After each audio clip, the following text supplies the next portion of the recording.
I was so terrified.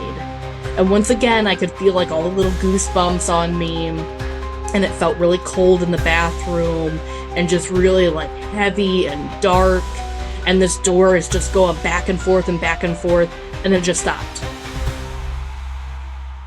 Don't forget to like, comment, and subscribe to keep us bringing you terrifying paranormal content.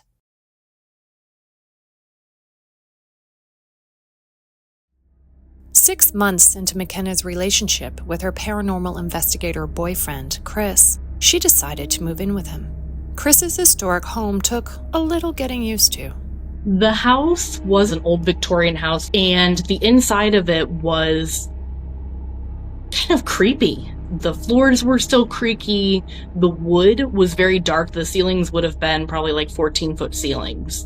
And so it really kind of gave you more of like a dark feel to it. Soon, McKenna started to have strange experiences in the house. I saw these little black figures, very small, animal-like, that were running around the house. And it would usually happen at night, like dusk time was when I would really notice them. Like they would just dart around, these little like black shadows on the floor, just like real quick. Seeing the little figures, the little animals, was really scary. It was very unnerving because I didn't know what to do with it. And I mentioned it to Chris. I was like, hey, this is really unnerving. And of course he believed everything that I said, but you almost feel like you're going crazy because these little things would happen when he's not there. I'm trying to explain it to him. I have no proof, I have no signs.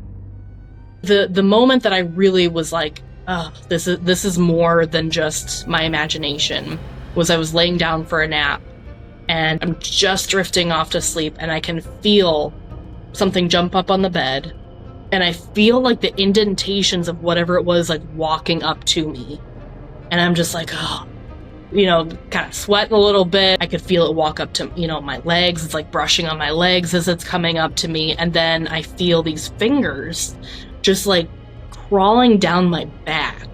And it was several fingers. And I froze. And I just remember just staring straight ahead. It was silent in the room. And I was just like, what do I do? Do I turn around? I mean, I was literally frozen in fear. And I ended up turning around at one point because I was like, I'm gonna have to face it, and nothing was there. But the air in the room got heavy. It just felt like something was there, just like breathing, just like right up against me. It was the worst feeling ever. It felt like it was that creepy horror movie feel of just being so terrified you don't know what to do. Even after the ordeal was over, McKenna remained badly shaken. I mentioned to Chris that I felt fingers on my back, going down my back. He brought up the idea that there was an attachment to the house or to him, and that's probably what it was. And he told me that it was a female spirit, and he knew this because he and his friend had done ghost hunting in the house, because he had had so many experiences in the house, and past girlfriends had experienced things. Chris believed that it came from a case that his team did, where they did a cleansing and a blessing on a home where a woman was killed by a repair guy. He came into the home and brutally murdered her. And he felt like he had gotten the attachment of the spirit from that location because he had experienced so many emotions during that case. And I was like, sweet, so how do we get rid of that? Because I can't have that happening all the time. And he was really kind of like, I really don't know. I've not had it go this far. And so he suggested talking to it, telling it, hey, this is my space too. If you're here, you can't hurt me. And we just kind of left it at that. We wouldn't talk about it in the house because we both were kind of in the idea that like if we talked about it more in the house that maybe it would amp it up. And what do? And so he was kind of at a loss too, and he wasn't experiencing it. So of course it's not as scary to him. But I'm at home alone, and I'm experiencing something that is really terrifying. The spirit seemed to be targeting McKenna. When she refused to leave, the attacks ramped up. I'm in the kitchen, I'm washing dishes, and again, I'm by myself, and I heard clear as day this voice in my ear that said, Oscar, real quick and sharp. And the instant that it happened, like, everything, like, just, like, stood, like, you were just, like, instantly in fear mode. And I was like, oh my gosh, where's Oscar? Oscar was originally Chris's dog, and Oscar came into the kitchen like he had heard that he had been called. And as he's walking out, he jumps up and yelps like he had been hit. And I was like, what on earth? And I was like, Oscar. And he came over to me, but he was like acting like he had been hit.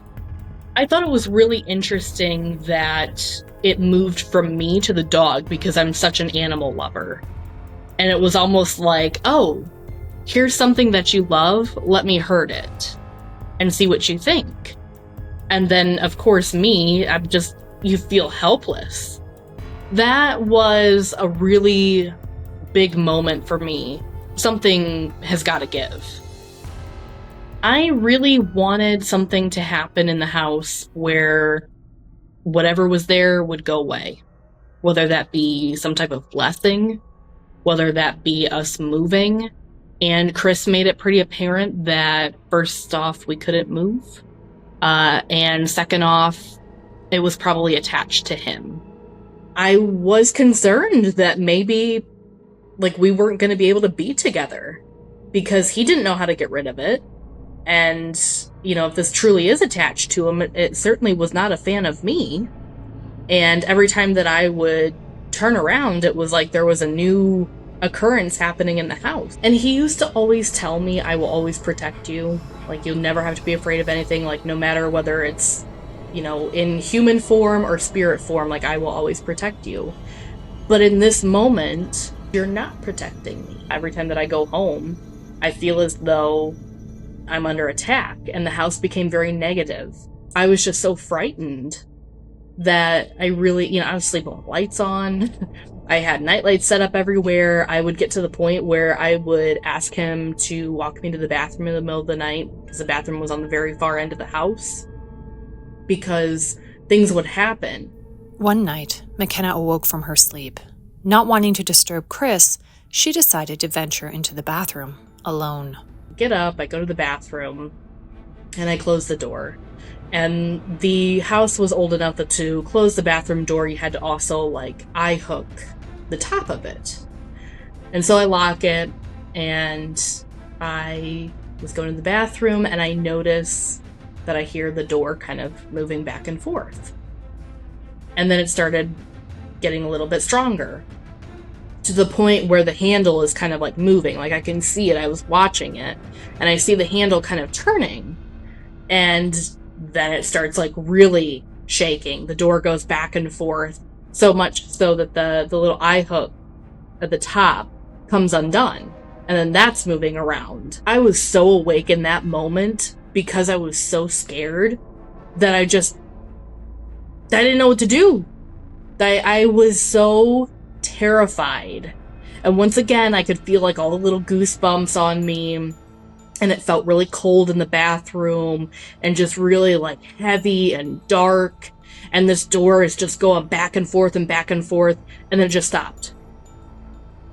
And it was like everything then just like released. I probably sat there for a good 5 to 10 minutes, just like trying to compose myself and breathe and get a hold of myself, because I knew I was going to have to face whatever was on the other side of the door. I knew I couldn't stay in the bathroom all night. And I knew that whatever was there, it was for sure after me. The whole house was black. So I just opened the door, and it just felt like all of this energy just like came right at me. And I'm just like, oh. I have to walk through this. Then I can remember like tearing up because I'm so tired. I'm so tired.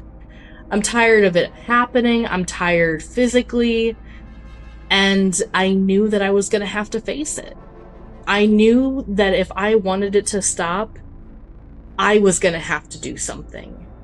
And that's when I decided that I was going to be the strong person. That I didn't need Chris to tell the ghost, hey, you're done. That it was going to have to be me.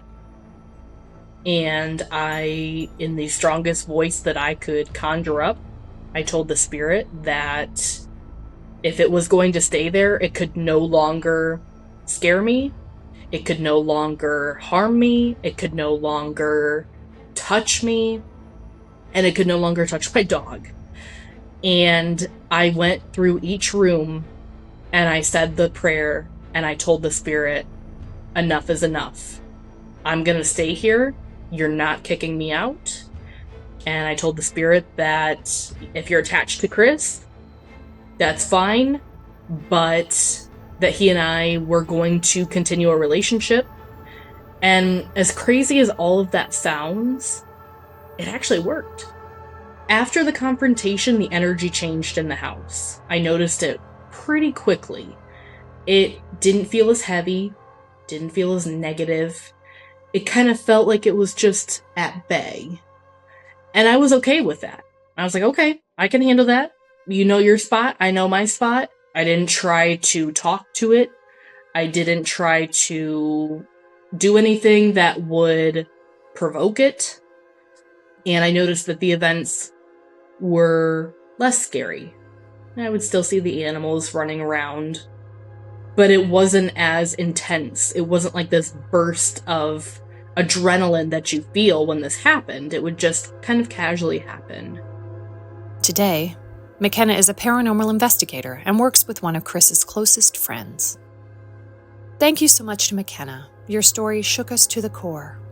Next week, we'll hear a true story about a witch with very malicious intent who comes into the lives of a young family, causing dangerous and deadly consequences.